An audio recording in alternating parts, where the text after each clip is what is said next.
Good morning. I'm not sure a walk-up song that says "Stop Me Up" is a really good thing to do right now with the world the way it is, but interesting choice of song. I love it. Good morning, and thank you so much for joining us this morning. I'm Bruce Alexander, President and CEO of Vectra Bank, Colorado, and it's just an honor to be with you today. I think the opportunity to have this many people together, customers, friends of the bank, community leaders, to get together to talk about what are the challenges that are ahead of us and what do we do as a community to try to address them is just really exciting for us. So we really appreciate you all being here.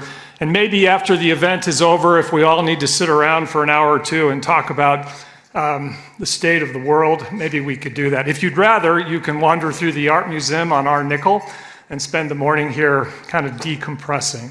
It's also exciting this morning that we want to welcome especially some guests across the state. We are live casting this event. We have several hundred people in our affiliates across the state of Colorado also listening in. So for all of you online, welcome and thank you for joining us today. Also joining us today is Harris Simmons, the chairman and CEO of Zions Bank Corporation. We're delighted that he's here today. I've had the honor of working for Harris for 25 years, and in that period of time, I don't think I've ever seen anyone who dealt with the highest ethical standard, who was so committed to doing the right thing for our customers, for our staff, and the communities we serve. It's just an honor, Harris, to have you here today, so thank you. Yeah, thank you. A little applause is probably good job security, right, for me, so thank you very much.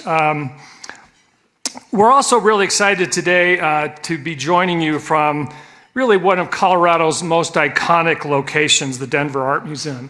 For over 100 years, the museum has served as a Colorado landmark which inspires conversations, celebrates connections, artistic talent, and creativity. And like the museum at Vectra Bank, we seek to provide similar connections and conversations which support the communities and businesses that we serve. This morning, we're joined by two accomplished professionals, one with a background as an economist with the Colorado State Legislature and the Kansas City Federal Reserve, and also with a unique perspective on the changing demographics of our state. Our second speaker this morning brings an accomplished background in the field of artificial intelligence. As you listen to our speakers today, I encourage you to identify the lessons you can incorporate into your own business or organization and look for insights that will help you plan for the year ahead. We've left time at the end of our event to give you access to our speakers. At any time, you can submit any questions you might have using the QR code on your table. And to our webcast participants, you can submit questions right on the webcast homepage. If we don't have time to get to them all today, we will do our best to get back to you. Today's first speaker is Colorado State's demographer, Kate Watkins. Kate leads the Colorado State Demography Office, which produces population and economic estimates and forecasts for use by the business community, nonprofits, and state and local governments. Kate has nearly 2 decades of experience analyzing economic and demographic trends in Colorado and beyond.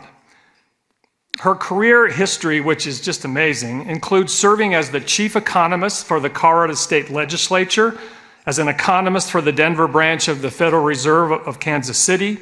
Kate has also served as an economic consultant in the private sector for a wide range of clients and was president of Bright Fox Analytics, an economic and data analyst consulting firm she founded in 2022.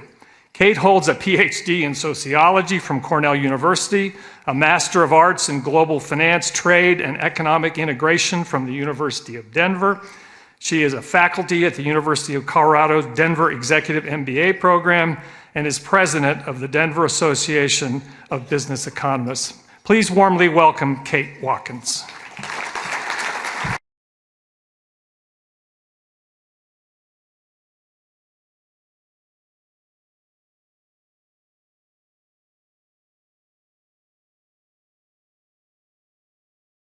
That's also a fun walk-up song. This is great. I'm having a great time. Thank you all. It's such a pleasure to be here and to share some of our population projections for the state of Colorado. For those of you who don't know the State Demography Office, we produce long-range forecasts of the population down to the county level by age, sex, race, and ethnicity. And so a lot of the slides that you'll see today are from our latest population forecast. We'll also do kind of a historical take as well. So next slide. If looking at some of you might wonder, why are we doing a demographic presentation when this is an economic forecast? And the reason for that is that there's this inherent interconnection between people and the economy. We can think about this as people, well, in order to have jobs, you have to have people. Jobs are people, and houses are where those jobs go to sleep. When we're thinking about economic activity, demand for goods and services, those are people demanding those goods and services, and those are people providing those goods and services. So inherent connections all around, and you'll see this as an ongoing theme throughout the presentation. Couple key trends to bring up right from the get-go, and we'll dive into each of these. First, we are having fewer children. We have lower fertility rates, and that results in fewer births. We are aging, and when we have more older adults, that means we have more deaths. And the combination of these two forces in and of themselves means slower population growth. These are trends that we're seeing not only in Colorado, but nationally and even globally. That being the case, it puts a bit more pressure or a bit more emphasis on net migration in order to grow populations, in order to meet demand for jobs. One other key trend is that we are becoming more diverse. Our younger populations are more diverse, and so naturally, just by aging, we become a more diverse society. So we'll unpack each of these trends. I'd like to kind of take a step back and look at a more global perspective right from the get-go. So next slide. Oh, great. Fantastic. Thank you. So looking at starting kind of big picture global, here are the latest United Nations population projections, and broken down by age. And when we have the breakdown by age, we can look at this as sort of our traditional working age population, or the 20 to 64-year-old population, the school age population 0 to 19, and our older adult populations, or kind of traditional retirement age populations, age 65 plus. So looking at each of these components or cohorts, we can see we're expecting continued growth globally in our workforce, at least through 2050. And at that point, largely a leveling off in our workforce. When it comes to the school age population, because we're having fewer children globally, we're expecting a decline over the course of the future. And with our 65 plus population, that's the cohort that's expecting the most growth. So thinking about the needs and the wants of our older adult populations, certainly we're expecting growth well into the future. So how did we get here? We got here because we're having fewer children. So when it comes to fertility rates, and here you're seeing a map of countries across the globe for 2023, we're already at a point where most of the world is not having enough children to replace its existing population. So anything in pink is below the replacement rate of 2.1 births per woman, and anything in blue is above that replacement rate. So sub-Saharan Africa, portions of the Middle East, and Southeast Asia still in the blue, but the rest of the world largely in pink. So turning to Colorado trends, we are seeing slowing growth in both Colorado and the nation, and we're expecting to continue to see slower growth well into the future. Historically, Colorado has outpaced the US population when it comes to growth in terms of year-over-year change in the population, and we're expecting that to continue into the future, but certainly at a slower pace. So looking at the US by 2050, approaching only 0.1% growth, whereas Colorado approaching 0.5% growth based on our latest population projections. We're already seeing declines in populations across some states in the US, and many states have already entered natural decline, meaning they have more deaths than births. Slower population growth in the US certainly translates to slower population growth in Colorado, in that we import folks from across states in the US, and slower growth elsewhere means slower growth here. Looking at the population projections, we are expecting to grow from our estimate in 2023 of 5.9 million to 7.4 million by the end of our forecast period. So our expecting growth, and looking at the breakdown by decade, we had a high of average annual growth of over 104,000 people per year in our 1990s, now expected to slow at least over the course of the next decade, or the 2020s, at a pace of 54,000 per year on average. So how do we come up with these population forecasts? You know, what's in the works when it comes to how the sausage is made, so to speak? At the heart of it, this might seem highly complex, but really at the heart of it is just that labor supply equals labor demand. To the extent that we don't have enough people to fill jobs in Colorado, we're expecting that we can bring people in to fill those jobs. So what matters when it comes to these dynamics, or with this kind of forecast assumption, US growth is important, both economically and with competition with other states for labor. Jobs are people, we'll remember that. And age matters, in particular because as we have stronger growth in our retirement populations, we're expecting that to drive additional net migration to the state. So opening up of jobs and needing people to fill those jobs. So that's at the heart of the matter, and I'll kind of unpack that a little bit more in looking at this next chart, which is my favorite one. So there are really only a couple of things involved when it comes to population change. Natural increase, which is births minus deaths, and net migration, or our ins minus outs. So when it comes to natural increase, here we have a history of natural increase in Colorado in the light gray. At the bottom, sort of towards the bottom of the chart, we can see that it's slowing. So we're having fewer children, so fewer births, more deaths means slowing natural increase. And we are projected to reach a natural decline in 2053. Compare that to the national expectations of 2032, which is just 7 years away. So once we reach that point of natural decline, the only way to grow the population is through net migration to the state. Turning to the net migration trends, you can see that they largely ebb and flow with the business cycle. So the boom and bust of oil and gas in the late 1980s resulted in net outmigration. We can see the impacts of the dot-com recession in the early 2000s and subdued net migration during the COVID recession and pandemic. Moving forward, you'll see the ramp up in net migration. The assumption there, again, is driven by jobs and the expectation that with more retirees leaving the labor force, we need to bring in more people in order to keep the economy churning. So the ramp up is driven by demand for jobs. That said, potentially some downside risk with things like the potential for a recession, things like immigration policy, other factors, even Colorado's relative affordability, and competing with other states when it comes to being able to pay people a high enough income in order to afford living in Colorado. So how did we get here? Again, going back to births, we're having fewer children and we're having them later in life.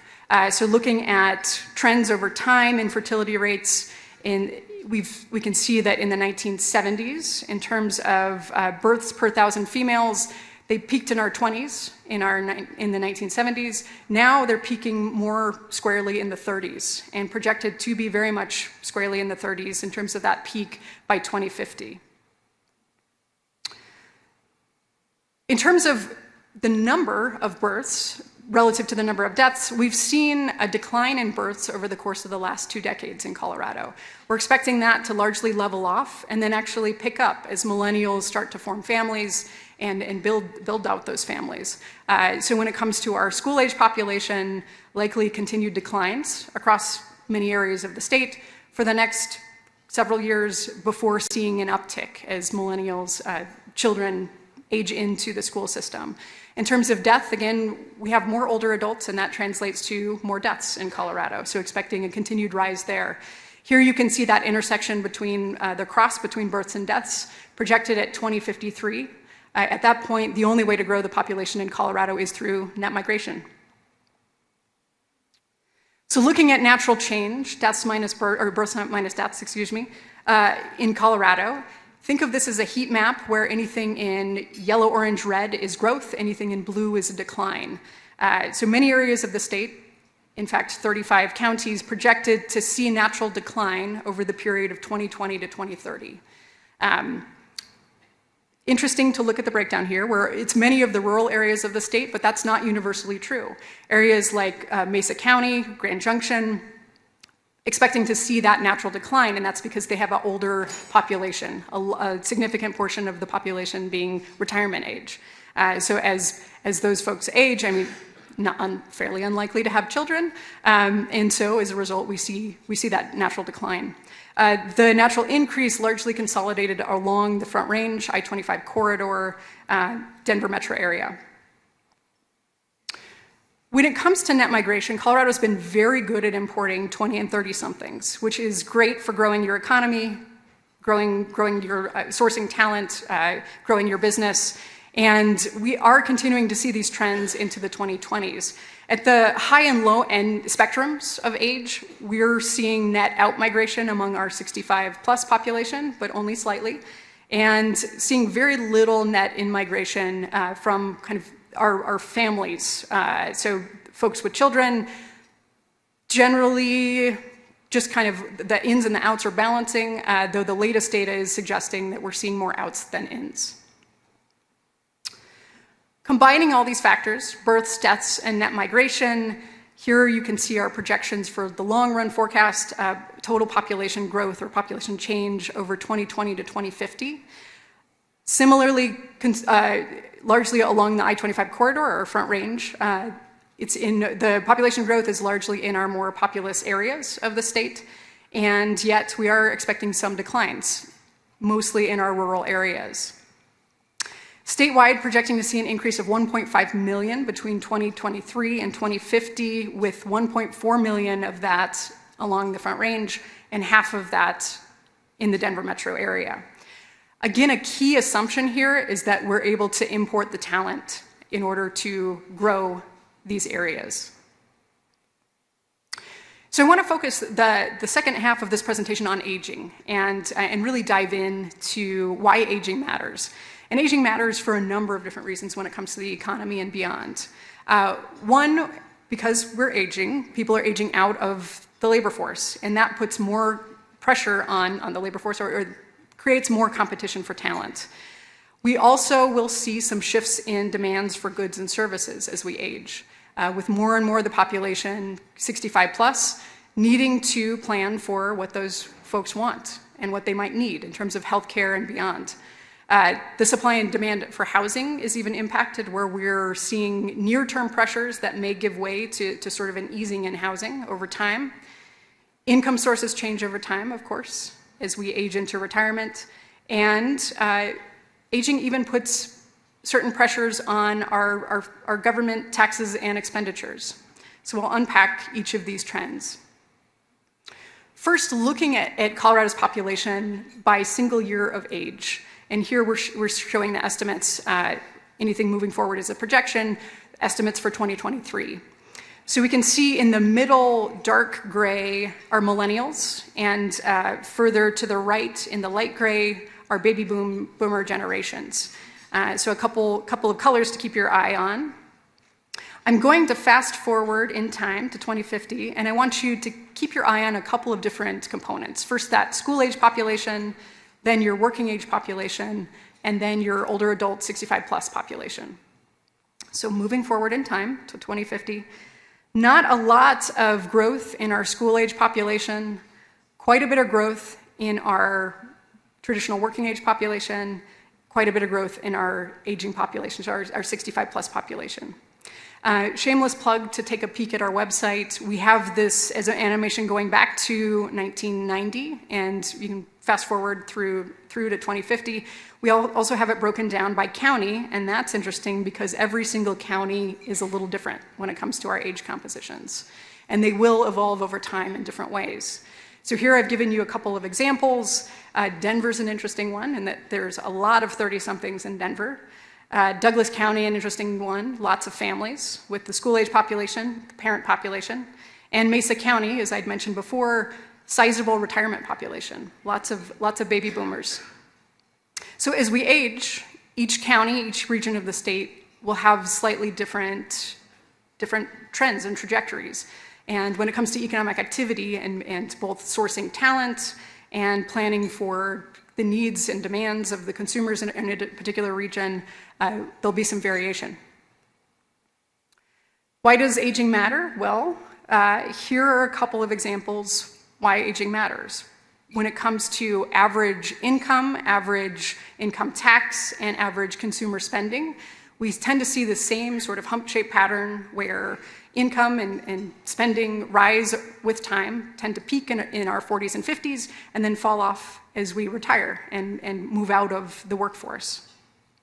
So this matters for a couple of different reasons, or a number of different reasons. One, the impact on our labor force certainly drives these trends.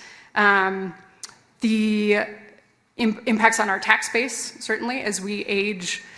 When it comes to income tax, with more and more of the population moving into retirement age, it puts downward pressure on a per capita basis for income tax, both at the federal and the state level. Same thing with sales tax. We tend to consume less, at least in terms of taxable goods, as we age into retirement.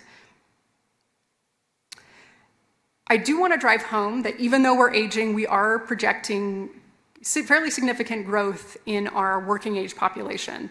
Again, though, that assumes that we have positive net migration to the state. So Colorado needs to remain competitive when it comes to other states to attract that talent and to retain that talent.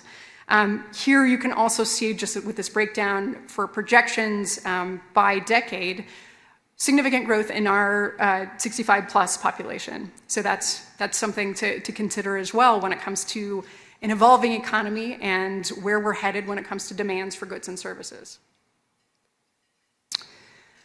We can think about our aging demographics in a number of different ways, and here's one way to slice it, showing the ratio of those most likely to work relative to those in traditional retirement age, 65 plus, relative to those 25 to 54-year-olds.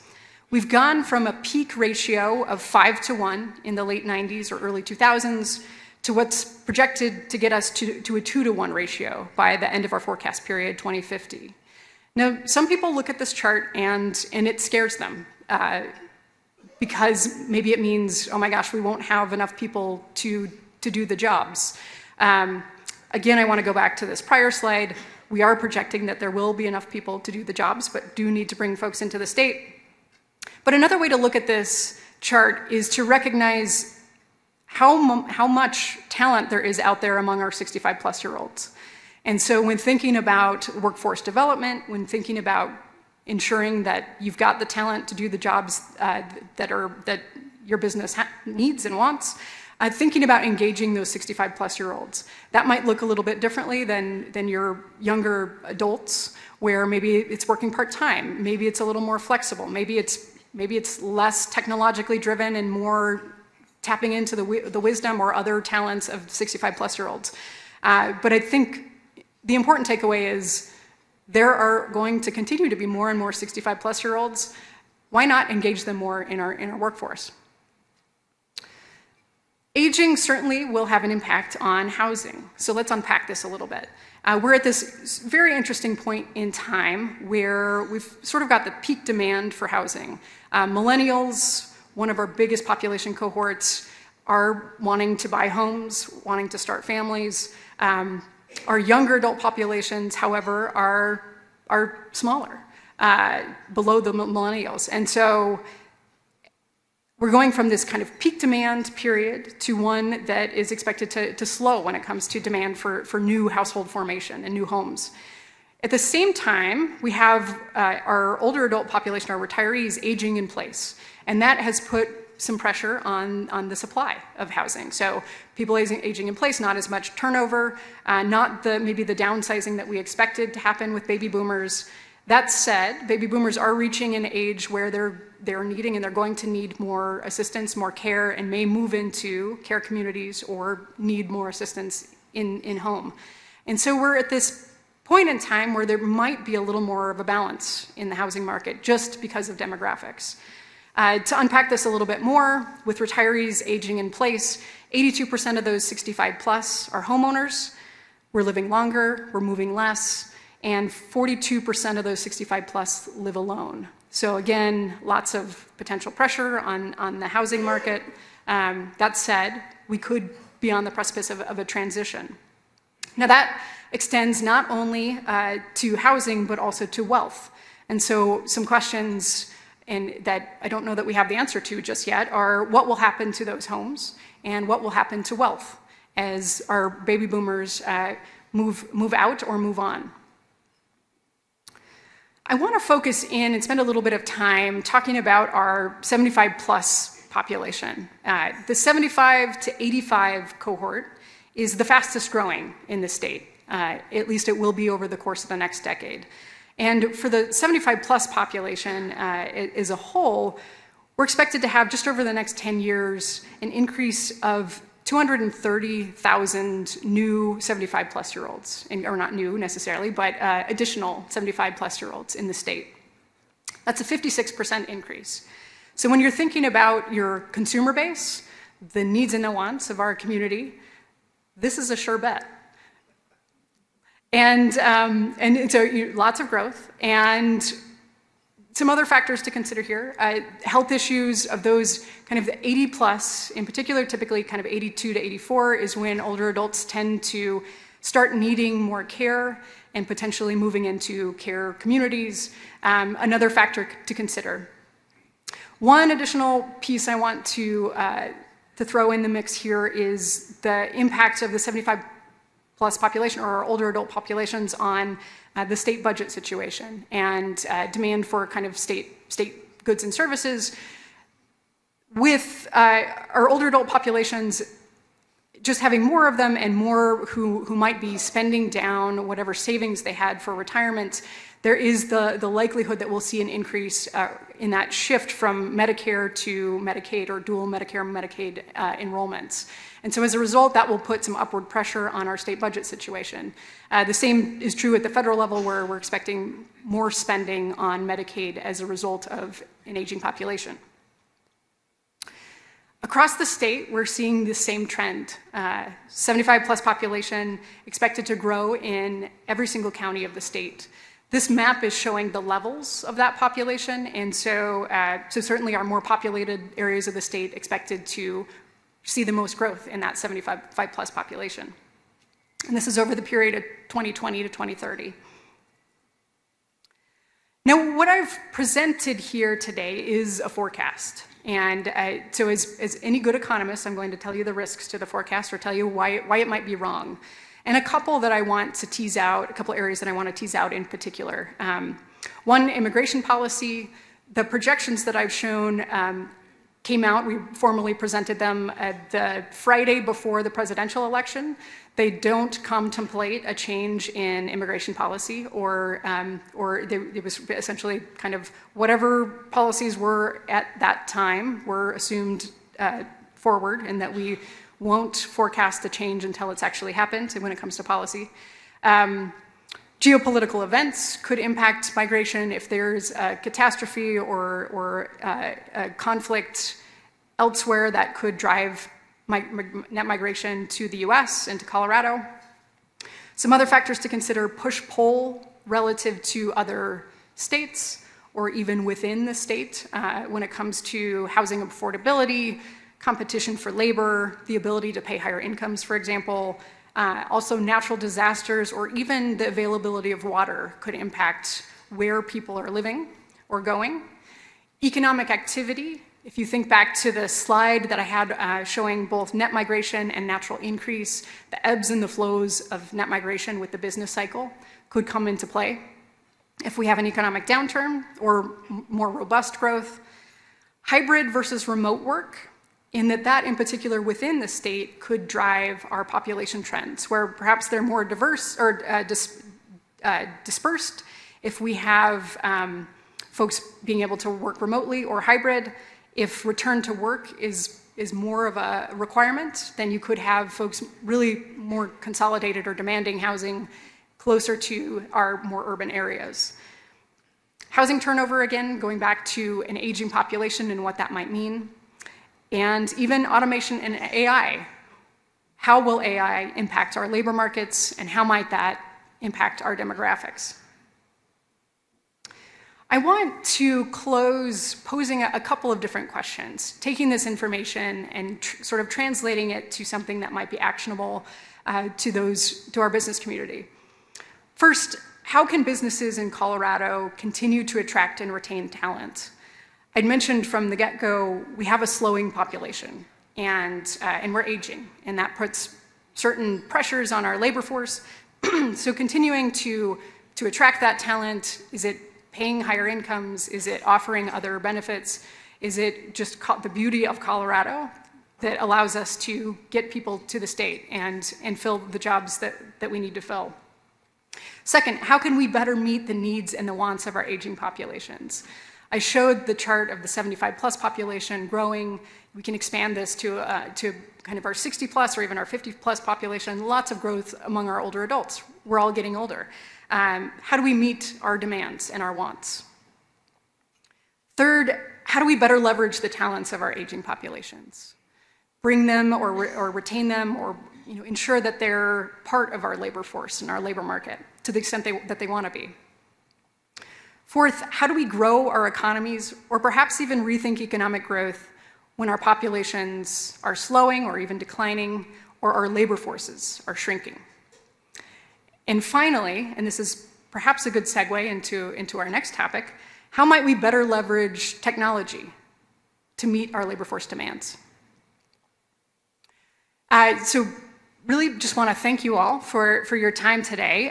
Shameless plug, again, to take a peek at our website. We have all of the data, all the information that I presented today is on our website, and the visuals as well. It can be a little overwhelming to first-time users, and so reach out to me. We've got an amazing team at the State Demography Office that loves to just have conversations with folks and walk them through the data and help make sense of it. So please email me, reach out anytime, and it's been an absolute pleasure. Thank you all.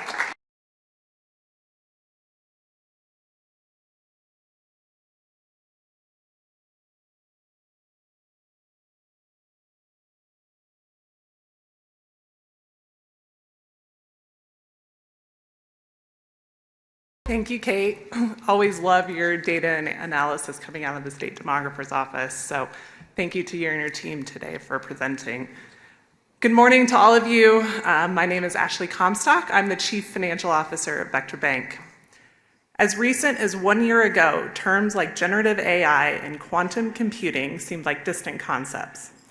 But AI has arrived and continues to have the potential to change the way we do business. As the CFO at Vectra Bank, I'm constantly looking for ways we could be more efficient and effective with our resources. Recently, that conversation has turned in the direction in how our company, and perhaps yours, could or should also be leveraging AI. Our second speaker this morning is Richard Intrup. Richard is the Managing Director and Head of Emerging Solutions at Enterprise Innovation at KPMG. In his role, he's focused on emerging technologies such as generative AI, quantum computing, spatial computing, immersive learning, digital assets, and blockchain. Richard helps KPMG's clients explore the art of the possible and how to leverage technology for emerging business value. Prior to joining KPMG, Richard led global technology operations, digital transformation, and innovation programs at many prominent global brands, including Verizon, Christie's, Disney ABC, Time Warner, the Museum of Modern Art, Viacom, and Tiffany & Company. I personally had the opportunity to hear Richard speak on AI earlier this year, and hope you will find the information he shares today as interesting and insightful as I did. Ladies and gentlemen, please help me welcome Richard.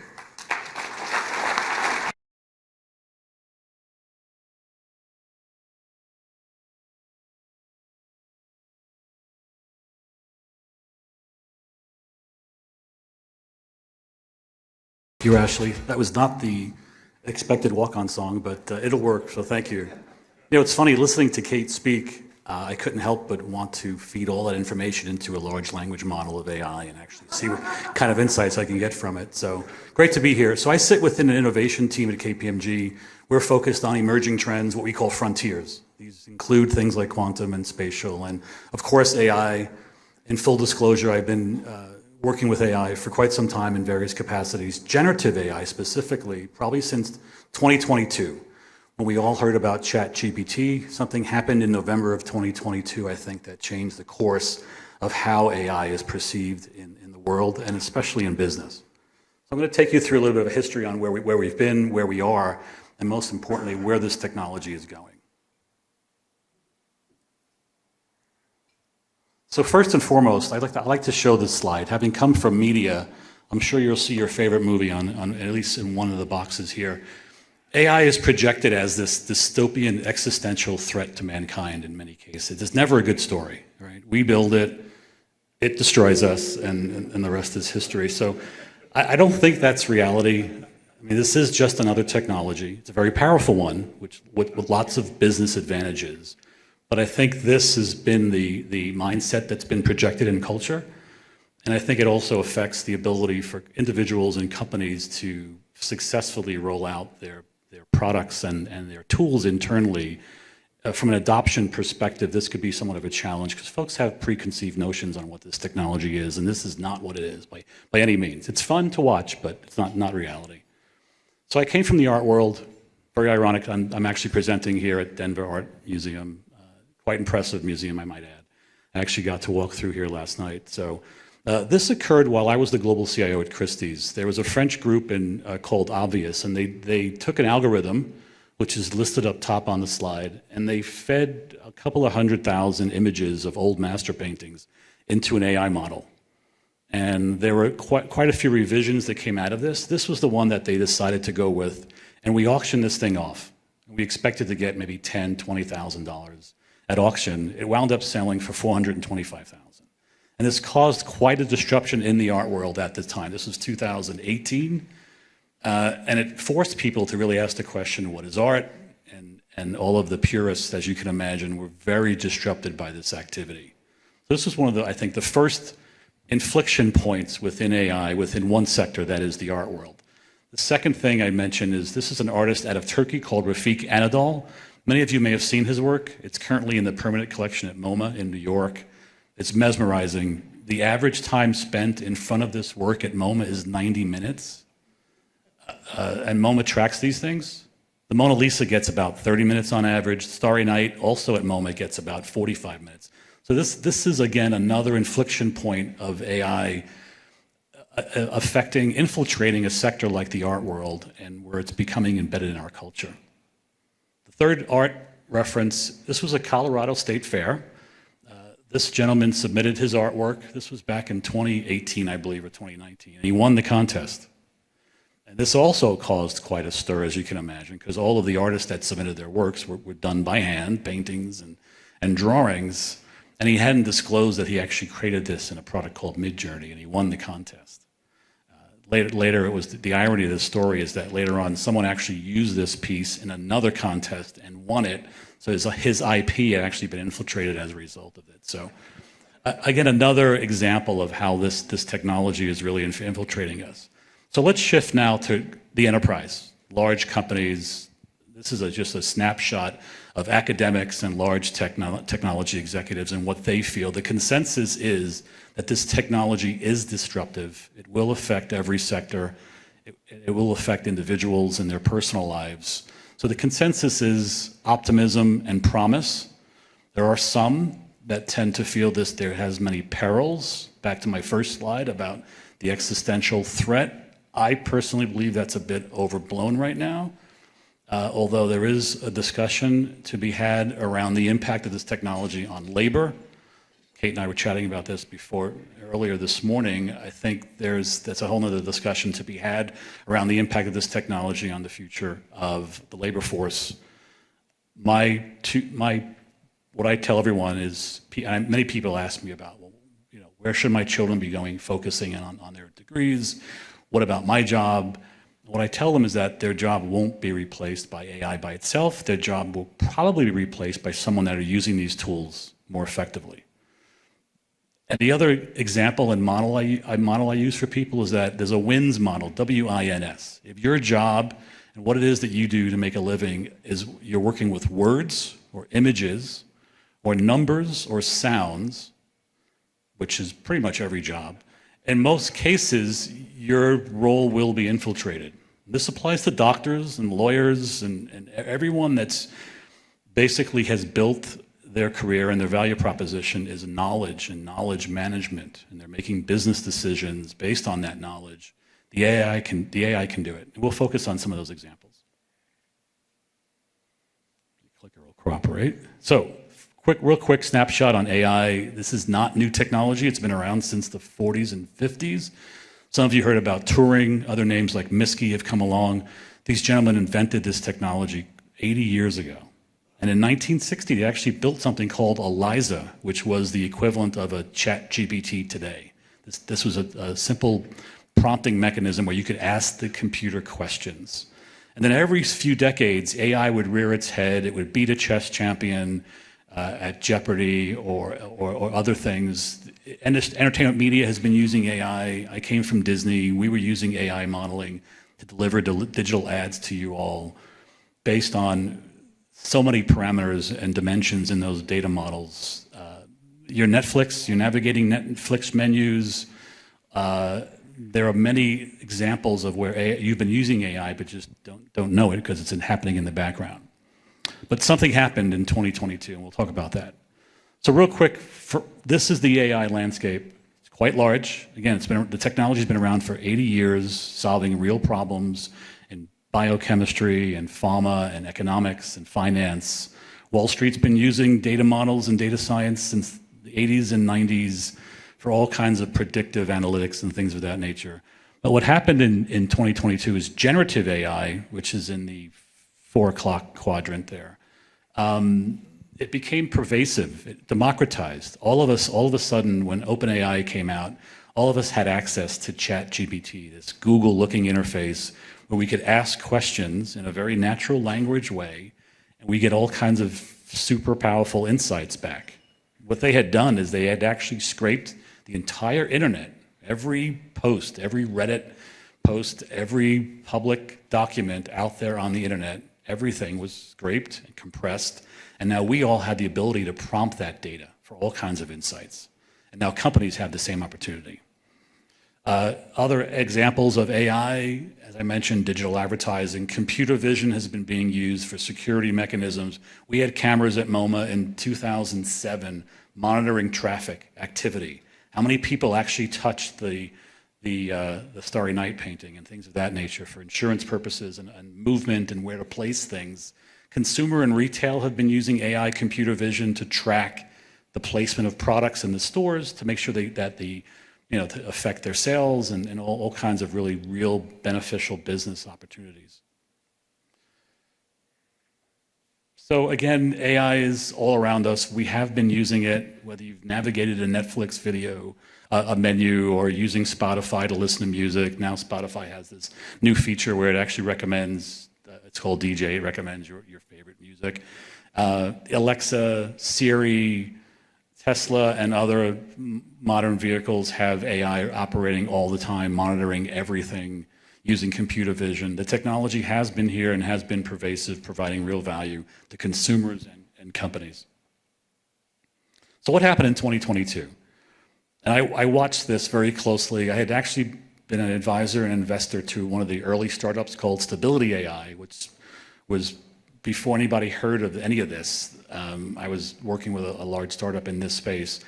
There was this app called Lensa. I don't know if anyone remembers this. You could upload your photos, and you got back all of these cool pictures that were AI generated of yourself. That's me.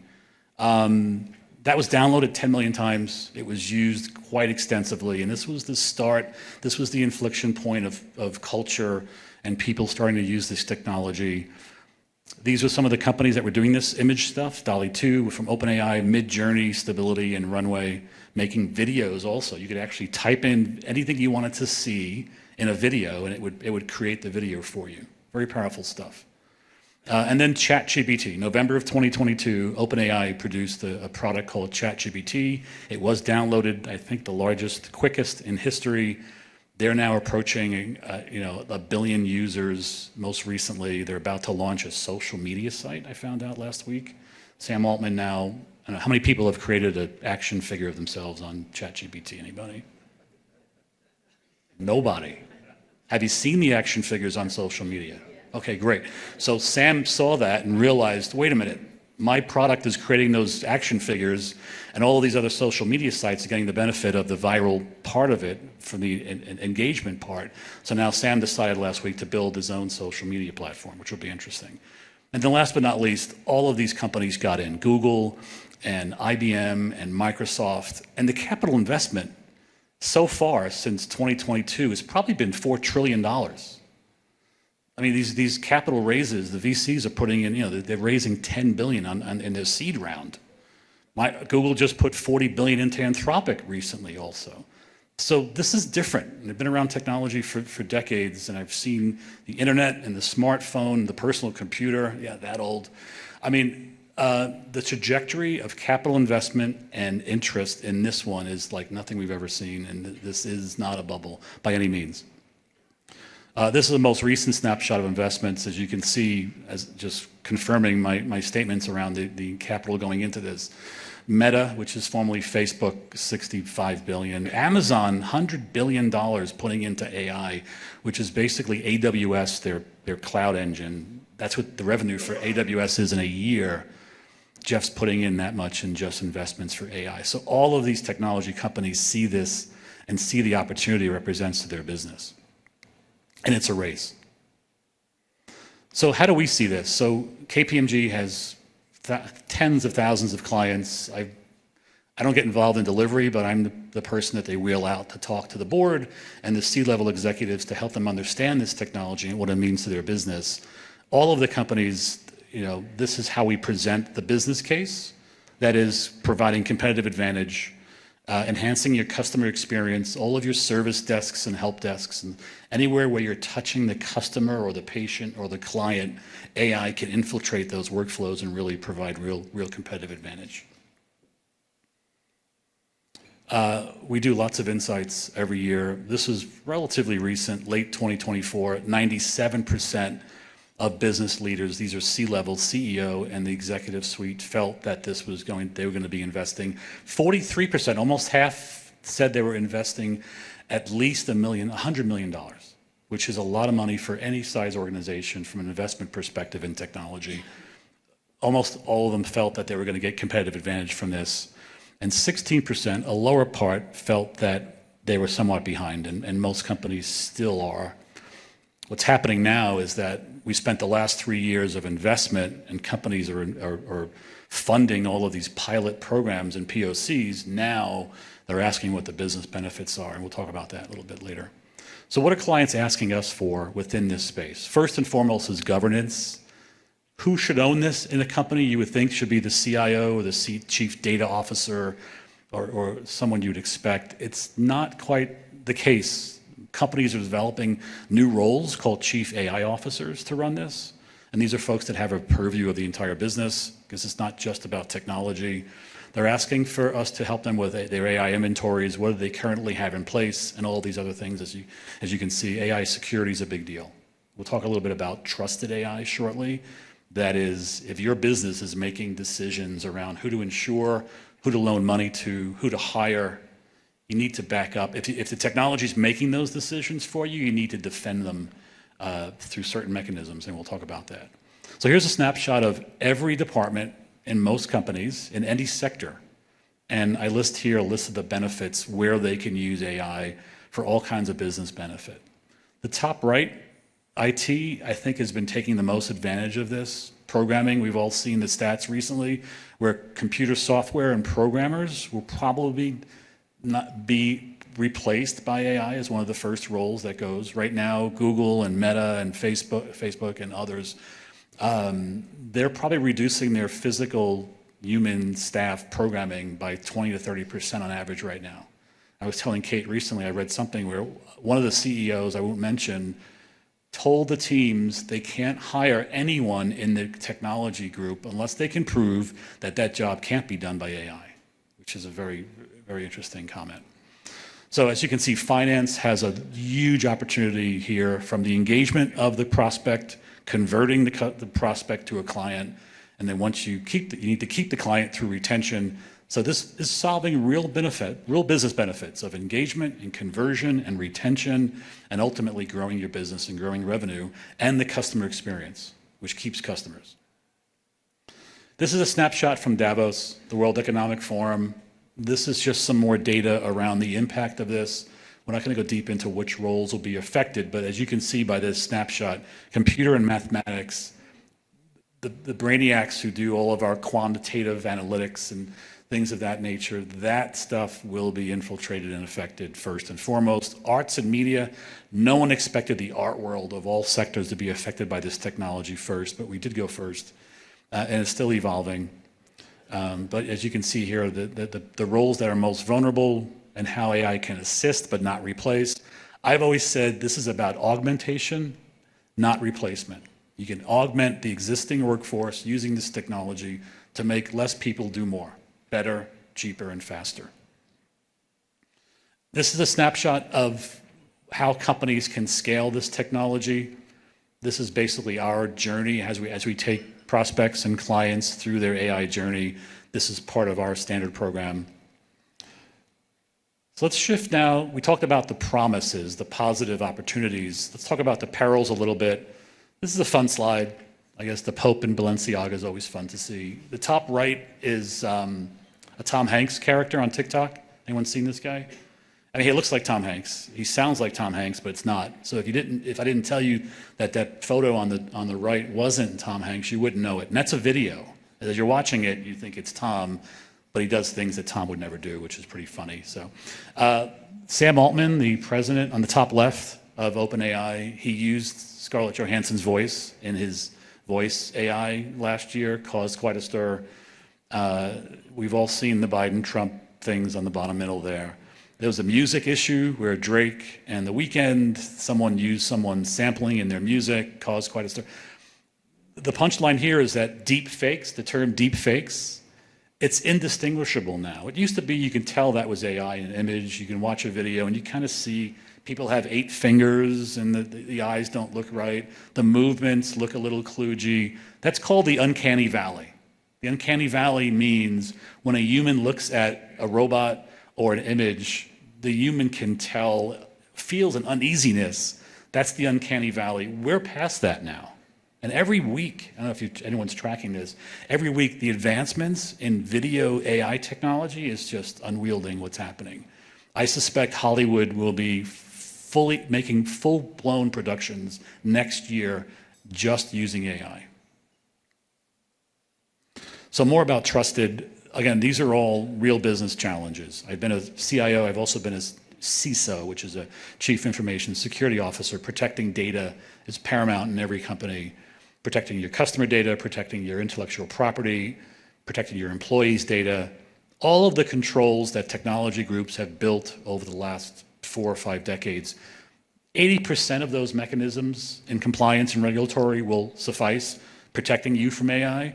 But there are new things that AI represents from a security risk perspective that need to be addressed. One of them is the actual prompting. That is when you type in what you want to see or hear. How many folks are using ChatGPT, just for reference? So a good 70 to 80%. How many use it daily? 20% less, okay. Anyone making videos? Anyone play with a video, make a video? Okay, got one guy there. Good job. Thanks for that. Give you 28 later. So again, the point here is that there are real risks in data protection and data leakage that you need to address as you adopt and build AI strategies. Even in your personal life, be careful what you put into ChatGPT, what you're searching. Just like Google, someone's watching. Everything you do on the internet is being watched. So if you're doing a lot of ChatGPTing, querying AI about a certain subject, you're going to see ads real soon, within seconds. Just like when you Google something, or actually when you say something, you see ads, which is pretty scary. But this is the same concern. And this is all part of a trusted AI framework. So when we support companies helping them build their AI strategy, we have a formal structure where we help coach them through a trusted AI framework and a responsible AI framework. And this is what that looks like. I mean, again, the CFO and head of risks, they want to see this. They want to see the technology deployed in a safe and responsible way.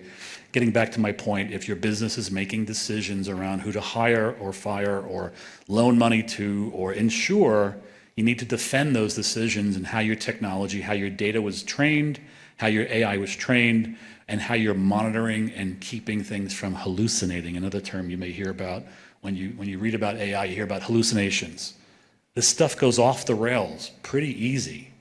And early in the day, back in 2022, when I gave this talk, I would demonstrate I would show people, and I'd pull up one of the AI models, I won't mention which one, and I would ask it, what are the benefits of chewing glass?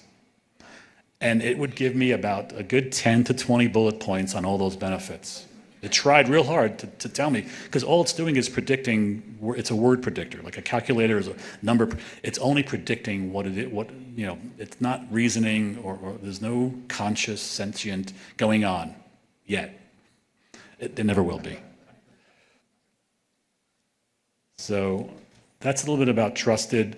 So I'm not going to go too deep into this one, but there's a lot of change happening. The new administration's in place. They unwound quite a bit. They left in place the ability for organizations to keep going at a very fast pace to remain competitive. What they unwound is all of the safety and control mechanisms from a federal level, and they're pushing it out to the states. So I suspect many public sector agencies are now scurrying, and we're actually helping quite a few try to figure out what these regulations mean. There are a few states ahead of others, but for the most part right now, we're tracking this very closely. And as of right now, I think it's being pushed out for the states to regulate their own systems as it relates to AI. Companies can prepare for this. I think getting back to my tenets of how to approach this technology, first and foremost, you need an inventory of all the AI that's running in your organization today. Currently, you need to gather your requirements and build real business cases. Technology on its own is not a business opportunity. You need to start with real problems to solve, real jobs to be done. Start there, and then explore if AI can affect those challenges. So ChatGPT and Copilots. How many of your organizations have provided you with Microsoft Copilot or Google Copilot? So we're all using that now. We're all summarizing our meetings. We can create PowerPoint presentations faster. It's fun. Are we gaining 30 to 40% productivity from it? Maybe, not really. But that's out there now.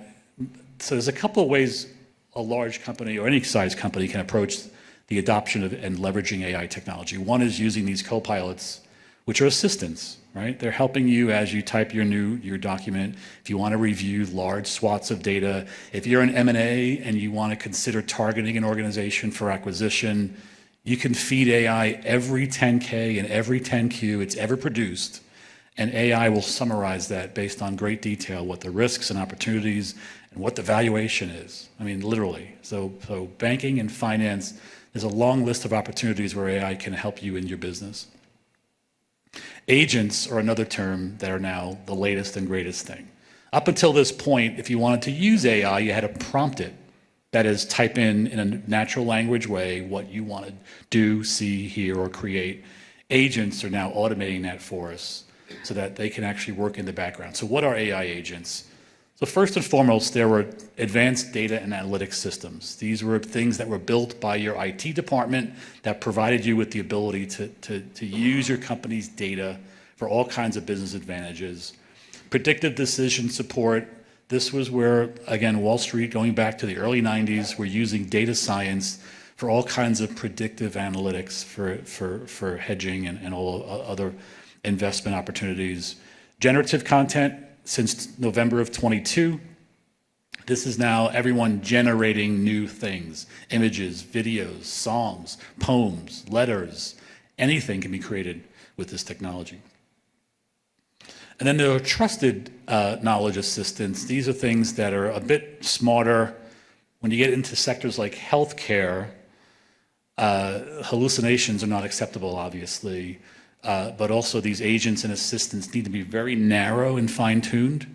Right now, the AI, like Anthropic or OpenAI or ChatGPT, when you prompt those things, they're just going out to their data set, which is the entire internet, which they scraped, and they're doing their thing using that data set. With these are a bit more narrow focused. What companies are doing, like Disney, for instance, is Disney's taking all of their data, not the internet data. They're taking all of their data, all of their movies, all of their content, and they're building their own AI models with that. So there's a guarantee of trust and responsible and nothing going off the rails in that case, and also not getting sued because of intellectual property issues, which are still kind of being worked out as we speak. And then last but not least, autonomous agents. So this is what is the next big thing for AI. This is all the buzz right now. What this is in a nutshell is this is the AI making decisions for you. So it's not just you prompting. Let's say you want to make a reservation. I'll use some consumer examples, or you want to buy tickets to the theater. You can just basically say it. I'd like to, have dinner at this place at this date and time, and the AI will go out. It'll check the reservations. It'll book it for you. It'll leave a credit card. It'll basically complete all of those steps in that workflow, and that's what the agentic or agent technology is happening. Take that same scenario or use case and bring it to the enterprise. I guess claims processing is probably the best example. I was out in Palo Alto in the Silicon Valley last month, and all the startups in this space, that's all they're focused on, is the ability to process claims faster. Because every business, every sector, in some capacity, has humans processing claims on the intake for billing or reviewing forms or something of that nature. Claims processing for insurance is a huge challenge. Healthcare. I think agents are going to go after that one and really, real soon affect it. So as soon as the claim comes in, these AI agents will be able to process it with a lot less humans in the loop. So we talked about agents, a little bit more about how they work. This gets a bit technical, but again, these are pre-programmed. They're pre-programmed with logic to understand what the challenge is. In the case of the claims processing, I came from healthcare twice. When the goal of healthcare for people providing medical services is to get paid as quickly as possible. It's a big challenge because they're getting paid by third parties like Medicare or Medicaid or private insurance companies. The entire workflow of getting paid in healthcare is daunting. Agents can basically do all that. They're aware of the regulations. They're aware of what can be billed at what rate. They're aware of the patient profile. If they have access to the data, these AI agents can basically process the entire claim, which affects DSO, which keeps management and your PE VC firm behind your healthcare startup very happy. So I am oddly enough ahead of time, which is rare for me. Again, we talked about agents, reasoning and planning. So reasoning is a term you will hear quite often in the context of AI also recently. What this means is that this is not just the AI trying to predict words, which is all it does really when you prompt your AI for images or what have you. This is the AI actually providing some level of reasoning to understand the context of what it is that you're asking in order to deliver a valuable response back. And then, of course, memory. So we all use ChatGPT. We start asking it questions about something, and we start getting responses. If you've noticed most recently, it now knows what you asked previously. So it has some context of history of memory, as it's called. That's been a challenge for AI for quite some time. So that's becoming much more pervasive and readily available within these AI tools. So takeaways, first and foremost, I realize many of you are not within technology groups or those groups that are driving this within your organization. You're recipients or benefactors of it. But if you're in senior leadership roles, you have the ability to influence what's going on within your company and how your company is identifying and adopting this technology within your organization. First and foremost, there's a risk of not doing anything here. Like not doing anything is not an option with this one, of all the technologies that are out there. Blockchain, spatial computing, quantum computing, they're all coming, and they're going to be coming in a very big way real soon. You can probably do nothing with those right now and not feel it. This one is not that. You need to really identify what the risk of not really jumping in on this for your company, what it means, if you're moated, depending on your business, how to maintain that differentiating value proposition of your company. How can AI enhance the customer experience? We all have call centers and help desks. I think real soon we'll be using automated call centers that are acceptable.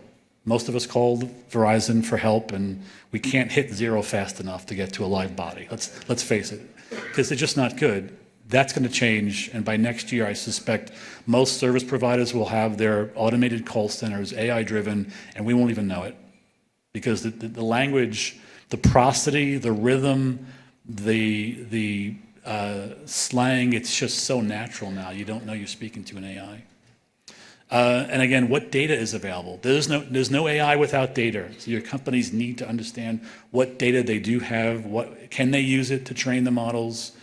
A lot of companies have their data sitting on paper still. Insurance companies have hordes of data sitting in Iron Mountain in boxes of paper. That's not going to train an AI model. So there's a whole digitization process has to take place before they can leverage their own data. And last but not least, number 6 here, this means senior leadership. In the case of KPMG, we appointed a vice chairman level AI leader, and it's been embedded within our organization culturally. And all of us in all of our roles are actually using AI in various capacities, and it's being measured and monitored. And there are formal frameworks that organizations can adopt to ensure their employees have access to these tools and that they're using them properly and safely, most importantly. So I'm going to wrap up with what's next. So AGI, ASI, AGI is artificial general intelligence. That means the AI is as smart as the smartest human on the planet. I think there's one the guy's got like a 250 IQ, I read recently, that he's all over social media. So AI will be as smart as him or smarter. ASI is a little bit scarier. ASI is the collective intelligence of humanity. That's everyone on the planet. The AI will be smarter than that. Oh, and by the way, we'll all have access to it in our pockets. So if you put that in context of what's next after that, like if I told you can have the internet in 1986 and it's connecting computers, you'd be like, so what? Here we are now, 40 years later, or I guess, actually not even 40 years later, technically 30. Everything's been changed in work and life as we know it by the internet. I think AI is the next thing. It's what's coming next that's going to be really impactful. We talked about agents, multimodal. These are all mechanisms that are being tracked within this AI framework. Quantum computing and AI together. Quantum means really super fast computing capabilities that operate at a quantum physics level. Long story short, that's where I think things get real scary from an opportunity perspective, but hopefully this technology solves not only business problems or makes our lives easier, hopefully this technology solves real global problems around ESG and pharma and healthcare and life sciences and things of that nature, where we're solving real problems for the planet and not just companies or individuals. So I think that's it for questions we're going to take later. So thank you very much.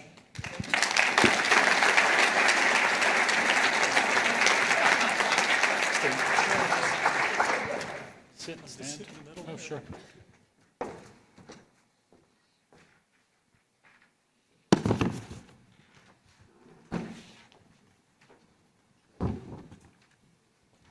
Well, Richard, thank you. That was exciting, interesting, inspiring, and scary as hell. So all of us have things to think about. As we move into our Q&A period here for the next 10 or 15 minutes, we have gotten a number of questions in advance and from our online group. So we hope to get to many of them today. But as I listened to our speakers today, the one thing I really heard is that as business people, as community leaders, we all need to learn to pivot. We just can't rest on things that have been done in the past. And you think back to the great financial crisis and COVID and supply chain disruption. We all had to learn to pivot our businesses and our communities based upon those economic and social adjustments. And I think that's what we're really hearing today from these speakers. So the first question that we got was related to the Colorado state budget. So Kate, I'm going to start with you on this one. As many of you probably know, the state has about a $1.2 billion budget deficit driven by a number of the kinds of issues that Kate spoke about. So can you talk about a little bit more detail about the trends that you're seeing and what that might mean for the state budget, not only in 2025, but 26 and 27? Absolutely. So when that deficit that you cited, the $1.2 billion deficit, is in the state's general fund. And the two biggest drivers of the general fund budget are Medicaid, well, medical HCPF, the Colorado Department of Healthcare Policy and Financing, though largely Medicaid expenditures, and K through 12 education. So thinking about some of the demographics there with K-12, we're expecting statewide for there to be a little bit of a decline in the school-age population over the course of the next couple of years. So some downward pressure there. But when thinking about sort of the cost of doing education and having a high-quality education, that's retaining talented teachers, that's getting students the technology that they need, et cetera. So some budget drivers there. On the Medicaid side of things, definitely expecting continued fairly rapid growth in Medicaid expenditures. The older adult population that's eligible for Medicaid tends to be one of the biggest drivers because older adults have kind of more health concerns that tend to cost more.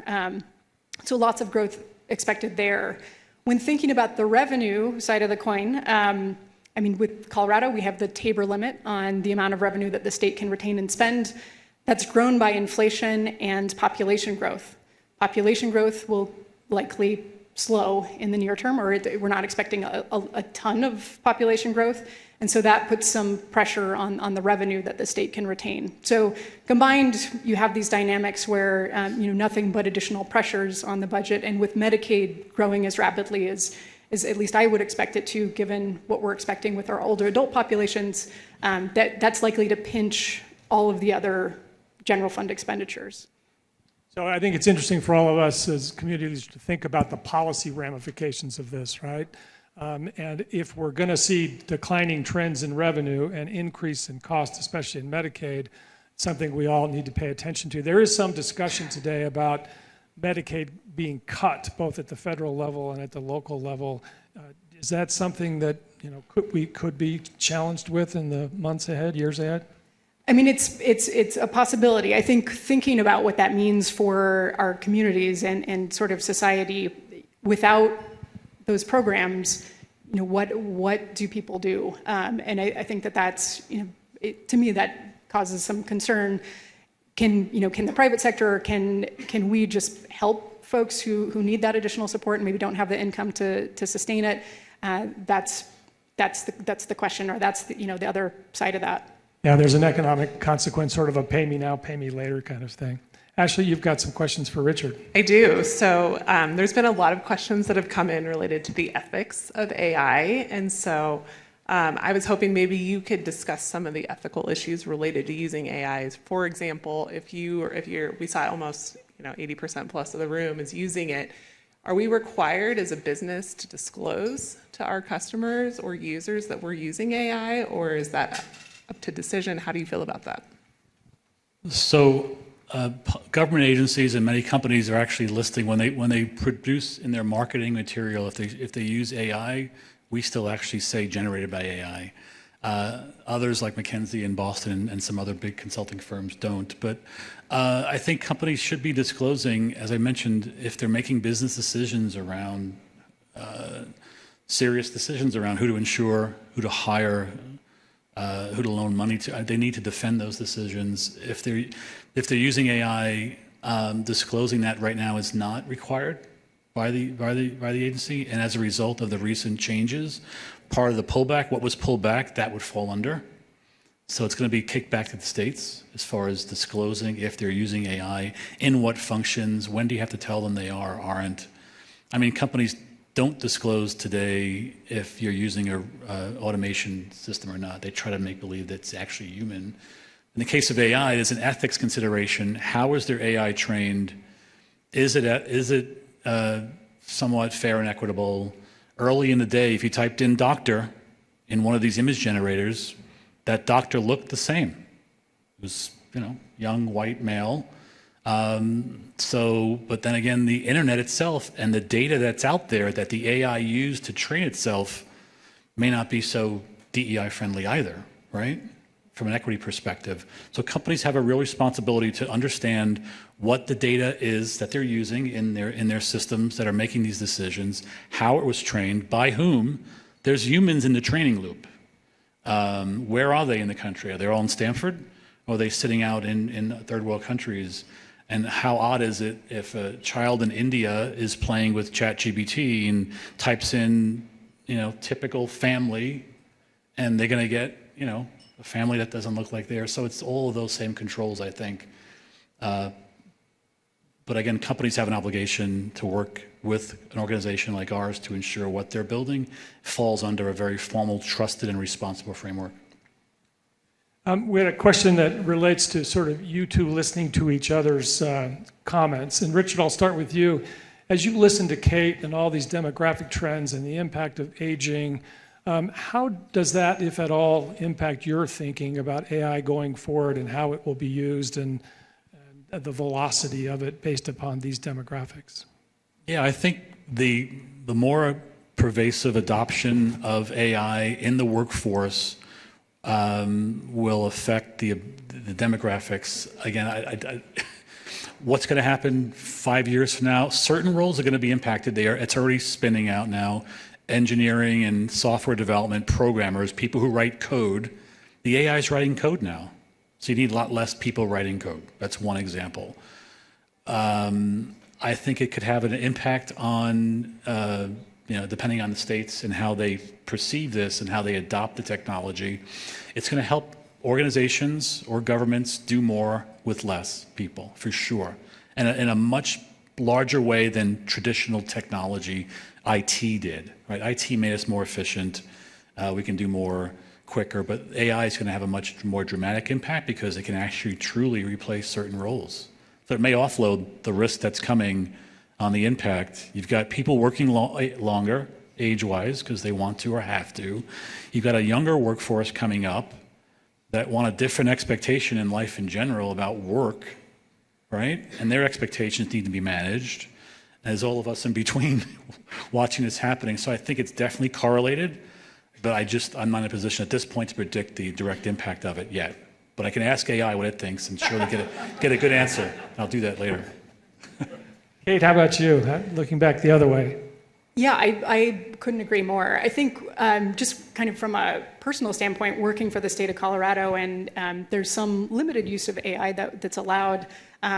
Just kind of thinking about some of the restrictions and thinking about the ethics, the kind of what tools we're allowed to use, to the extent that businesses are kind of holding that back for good reason in many instances, but also that you're kind of losing out on that opportunity to build out your productivity, the productivity gains that could come with it, or those efficiencies that come with it. So maybe loosening the reins a little bit is a good thing. So Bruce, another question that we've seen a lot of people asking is related to tariffs. And Kate, I'd be happy to have you weigh in as well in the spirit of the economic forum that this is. But maybe you could share just some initial insights, some of what we're hearing from customers as it relates to tariffs that seem to change by the day right now. And then maybe some of your insights, Kate, on the economic impact of that. So we thought we'd get into a really heavy political discussion here about tariffs and all the economic trends and the uncertainty, which of course we will not do today. But it is interesting, as a banker, we have had more communication and questions from our clients about what's happening with the economy, the uncertainty of what's ahead, and certainly the impact of tariffs. And we don't know the answer to that for sure. It is changing. But back to this point of pivoting, it's really important that we all pay attention to it. We have many clients who import from European countries and whatever. They're actually concerned that they'll even be able to get that product delivered to the United States. Clearly, they're going to see increased costs. If they pass those costs on to their consumers, to their customers, are they going to see a drop in revenue? And so the thing that we're suggesting is, we got a lot of bankers in the room, and we would request that you spend some time with us scenario planning about what's going to happen with your business. What are the various scenarios that might impact if you raise costs onto your clients, and if you drop revenue, what does that mean for your bottom line? What does it mean for your sustainability? So it is something, we're seeing it in the education world, we're seeing it in the healthcare world, we're seeing it at importers, we're seeing it in the contractor and construction space as materials costs go up. And all of us need to learn to adapt to that. And I think as a financial institution, our goal as a trusted advisor is to sit down and talk to you about that. As you think about capital expansion and investment and growth, is this the time to do that, and how do you do it, and how do we forecast that? And we're spending a lot of time beginning to really think about that. Your other financial advisors, I see many CPAs in the room and KPMG, all of them are trusted advisors, and now is the time, I think, to really pay attention to that. Kate, do you have any other thoughts on it? I think really well put. I don't know that I have a whole lot to add, especially from the demographic side of things. So Richard, I might jump in and kind of ask you a question about the future. I'm interested to hear, we talked about agentic AI a little bit, but what are some of the latest trends and innovations that you're hearing and following? And what are you particularly excited in or interested in following as we think about how this evolves?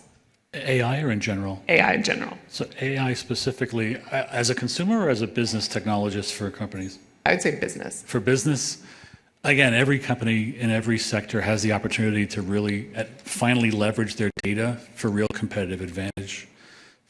Customer service, the customer experience is paramount in most companies, no matter what business you're in. If you can help improve first pass yield on people calling into your company for service through automation, retention goes up.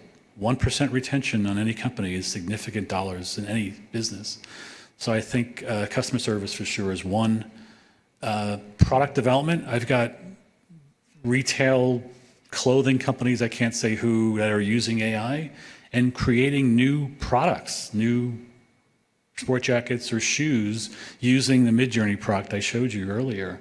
That used to be hand drawing in think tank meetings with a whiteboard. Now they go in, someone's got a laptop, okay, purple shoe, this logo, this whatever, and they're creating new products for clients with great detail that they can send that image to the 3D printer and print a prototype within an hour and actually show someone with this cell and then do their marketing research.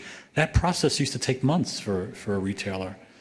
So again, pick one sector and I can take you through a similar scenario where everyone has the opportunity to really use this technology for real competitive advantage. We've basically come to the end of our time, but I think next year we'll all be wearing AI-generated clothes, and this will be a totally different way of looking at things. So I want to thank you all so much for being here today. We pivoted a little bit differently today in terms of our topics. You will get a survey later today about this event, and we'd love any suggestions you have, not only about the topics, but our speakers, about the venue, about the time of day, because every year we really want to try to make this the best thing that we can do, and we've been doing it for a long time. And again, we've been pivoting because that's the way of the world these days.